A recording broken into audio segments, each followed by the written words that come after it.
My name is Jill Hale, and I am at the moment Head of Supported Education, Prevocational Education and Mental Health Outreach. But that is all changing, and as a college becomes Edinburgh College and there's a new structure in place, and that structure will change everybody's designation.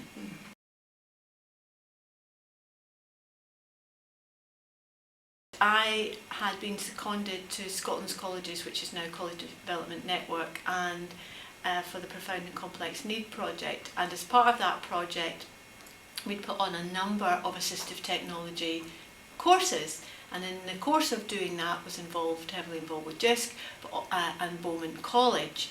So I knew that this project was coming up, and then last June the project put on a big resources day, and we had staff from all over the country from colleges came to that event, and staff from what was then Stevenson College came along, were very impressed, saw the possibilities of the DART project and made an application while we were still Stevenson College.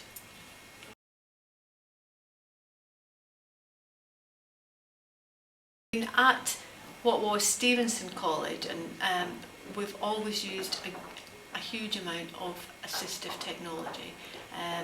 Our rooms are very, very well resourced.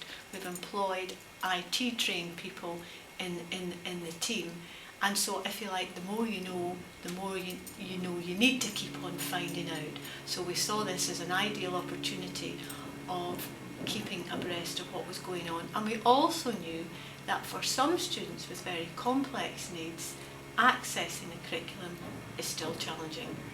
We had visits from Bowman College here to have a look at our setup.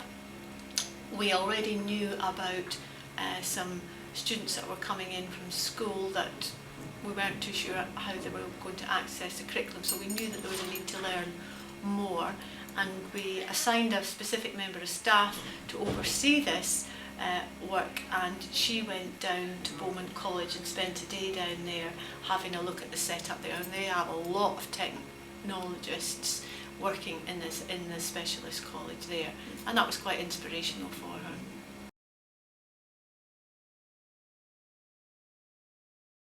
The DART team have come up and worked with us and the students, and by then we had a new batch of school students coming in and had already identified some young people who we knew that we needed to get the technology right for them, and actually that was actually very good. There was one particular young man who the school were just trying out for the first time eye gaze. I mean, when I first contacted the school in the autumn term, that was a possibility, and by the time he joined us, he had eye gaze, very expensive, not being used too much.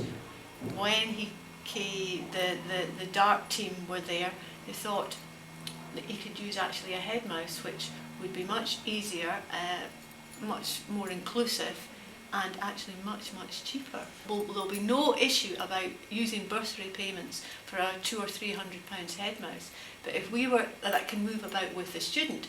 But if we had to buy eye gaze, it would be fixed to a machine, and that would mean that person would not be able to access the whole programme, so it would be very uninclusive. So you know, not everybody out there have all the answers, so and it's being able to sort of like take another point of view. This has been a real eye-opener.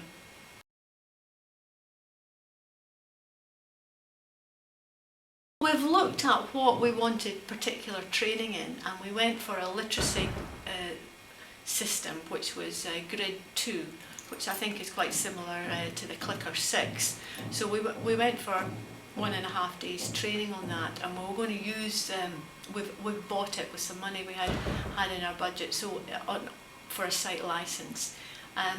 Now, with all software, you're only really going to get the benefit from it the more you use it, and it's really up to staff, support staff as well as teaching staff, to use it and become confident in it. It's true with any supportive technology, and I think that is also a problem with training. When you do generic training, unless you're going to use the software, you've got it there, but you've got to use it to understand it and to see where the benefits are going to be.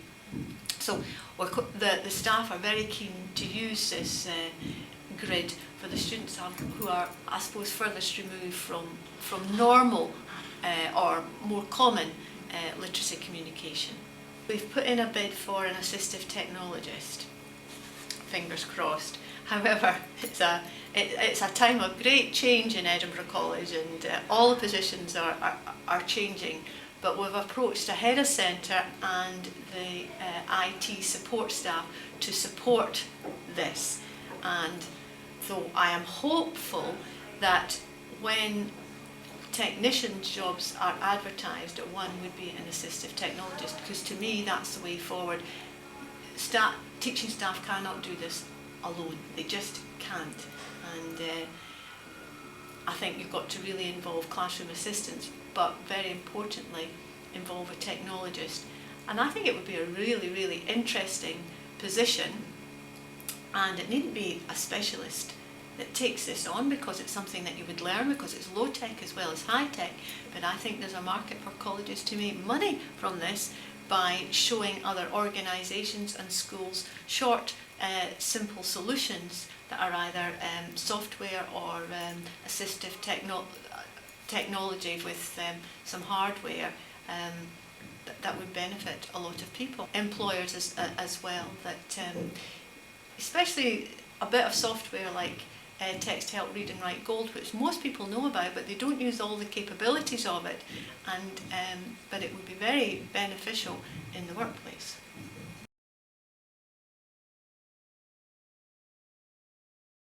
Probably not that much initially, although we looked at using a grid system for a young man who had low-level autism and who doesn't recognise letters, but shapes have meaning to him on letters, and that was a huge eye-opener to both his support staff and to the staff here. So there's huge potential for this, but I think the impact will come next year as the staff use it. And also I think what the other impact from the project is just to make sure of things that we probably all know, but we often forget, that when you're using technology there are simple things that you need to check: the seating position, the height position of the screen, and actually to check that the student is comfortable and is able to sustain working there. And I think just to keep on being aware of that is very important.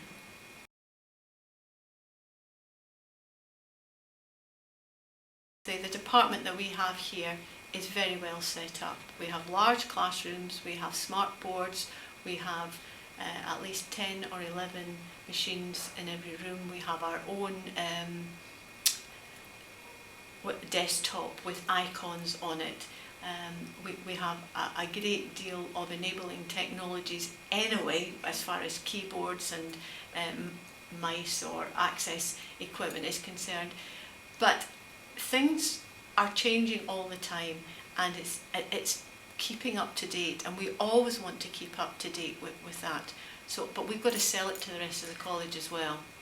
Let's get this assistive technologist. If we can get that, they can set training up that's bespoke to each department. But one of the things that we've learned over the years, if a student comes into a class, no matter where in the college, and something needs to be done to make the curriculum more accessible, it's best then to get the training, and the training that will help the student. If you do the generic training, you don't remember it unless you're using it. So again, this is where an assistive technologist could be in, and also do generic training as well, just to get people's awareness. So yes, I think it would be a great asset for what is the biggest college in Scotland.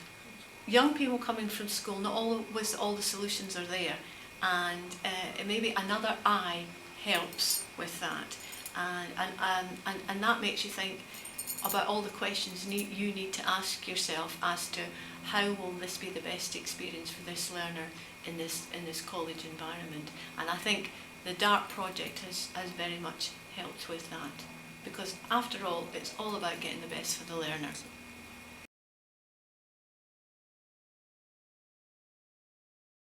get involved. You've got absolutely nothing to lose and everything to gain. Just go for it. Yes, take advantage of anything, because all we really needed to do was cover some classes for a couple of days. If there's a willingness, there's a way around that, but you will gain so much.